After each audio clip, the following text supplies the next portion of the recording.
Welcome to Lab 24, configuring and applying standard named access lists. So named access lists are part of the CCENT or CCNA exam syllabus if you're doing the one exam.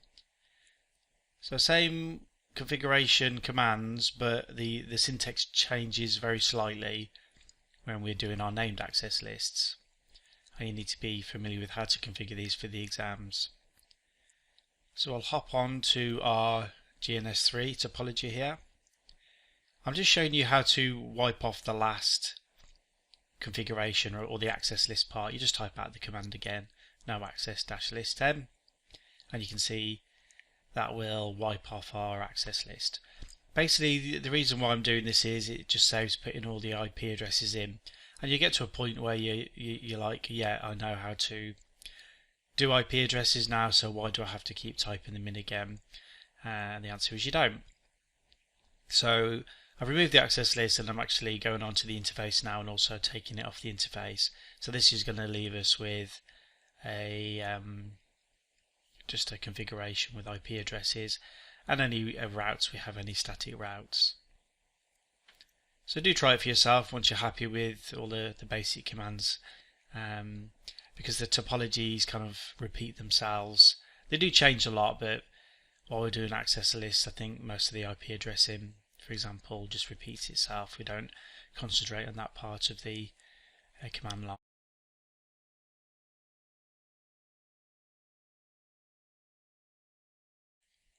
So IP access list, I hit the question mark a few times just to show you the options you have. You're only really going to be looking at a couple of those. I think we look at logging in a later lab maybe.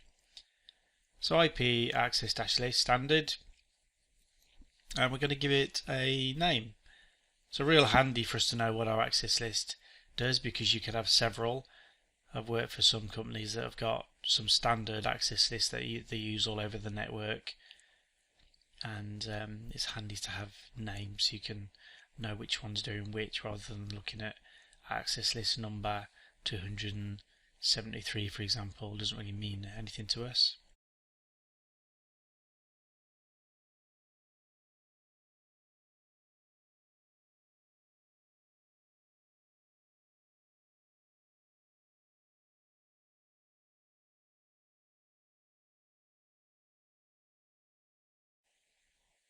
I just missed off a number on the access list while I was talking there. You can see I've got 3 10s and then a dot.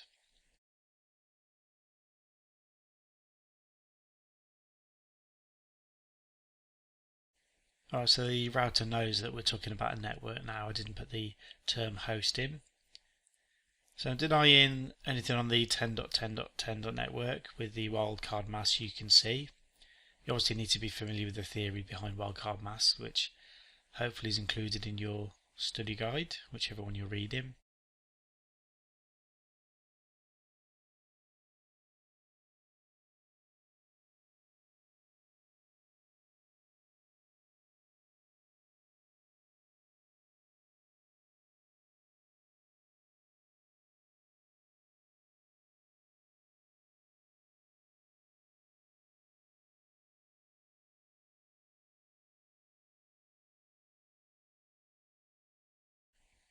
We're permitting traffic from the 172.16 network.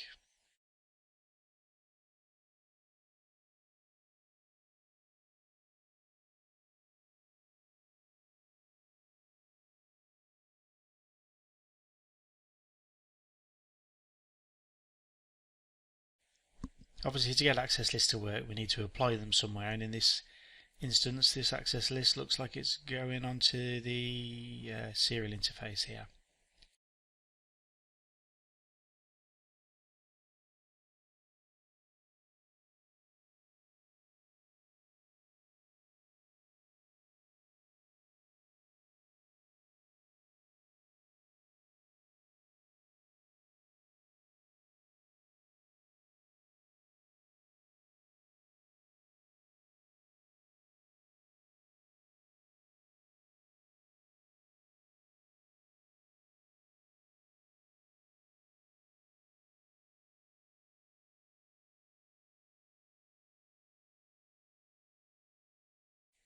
Doing our testing now. We're pinging with the source address.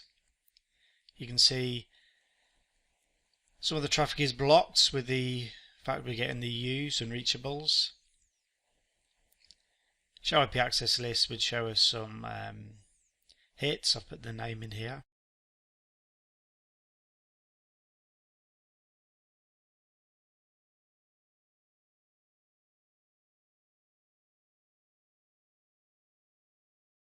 So you can see we've got various matches on the access list, and the access list has also been given sequence numbers, which was applied to a later version of iOS. I'm not sure which one.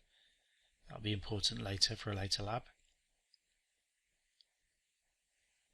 We can show IP interface and look to see if any access list is applied there. There we see inbound access list is applied, so that's the handy command to see as well. But that's the end of the lab. I will see you on the next lab.